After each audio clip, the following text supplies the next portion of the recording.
Ô phụ đồ ơi phụ đồ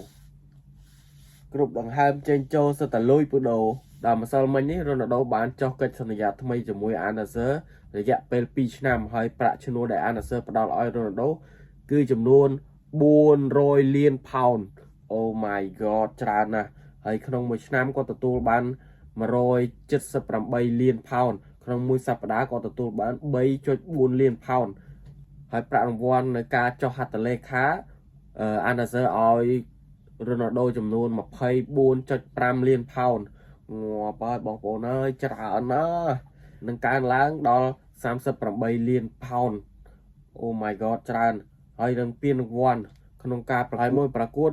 របស់ Ronaldo លេងឲ្យ Al-Nassr ផ្ដល់ឲ្យ 80,000 ផោនហើយ 40,000 ផោនក្នុងប្រាក់រង្វាន់មួយគ្រាប់បើសិន Ronaldo ក្នុងមកប្រកួតសុទ្ធបានមួយគ្រាប់បាននឹង 40,000 ផោនប៉ុណ្ណឹងនៅមិនទាន់អស់ទេបងប្អូនហើយ 8 លានផោនទៀតប្រសិនបើ Ronaldo ជួយឲ្យ Al-Nassr ឈ្នះ Saudi Pro League Ronaldo នឹងទទួលបានទឹកប្រាក់ចំនួន 8 លានផោនទៀតអូច្រើនមែនតើបងប្អូននៅមិនទាន់អស់ណាបងប្អូន 4 លានផោនទៀតប្រសិនបើ Ronaldo នៅមិនទាន់អស់ទេបងប្អូនប្រសិនបើ Ronaldo ឈ្នះស្បែកជើងមាសនៅពានរង្វាន់ Saudi Pro League នឹង Ronaldo នឹងទទួលបានទឹកប្រាក់ចំនួន 4 លានផោនទៀតហើយបើសិនបើ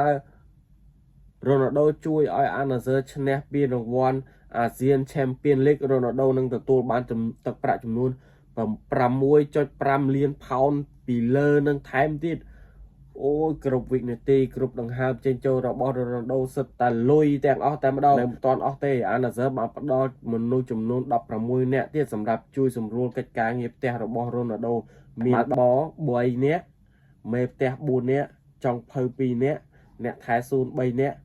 និងសន្តិសុខចំនួន4នាក់មិនទាន់អស់ទេ Al-Nassr បានផ្ដល់យន្តហោះឯកជនតម្លៃ 4 លានដុល្លារសម្រាប់សម្រួលដល់ការធ្វើដំណើររបស់គាត់អូយបងប្អូនហើយបើលុយច្រើនម្លឹងយកទៅណាអស់ចែកខ្ញុំខ្លះមកពូដូឲ្យពូដូគ្រប់ដំហើមចេញចូលរបស់គាត់គឺសិតតែលុយមែនតើ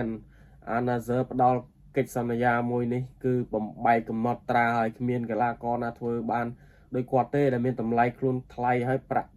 រង្វាន់ផ្សេងទៀតថ្លៃណាអរគុណបងប្អូនសម្រាប់ការចូលទស្សនាវីដេអូនេះកុំភ្លេចជួយ follow ខ្ញុំម្នាក់មួយផងដើម្បីទទួលបានវីដេអូថ្មីទៀតបងប្អូន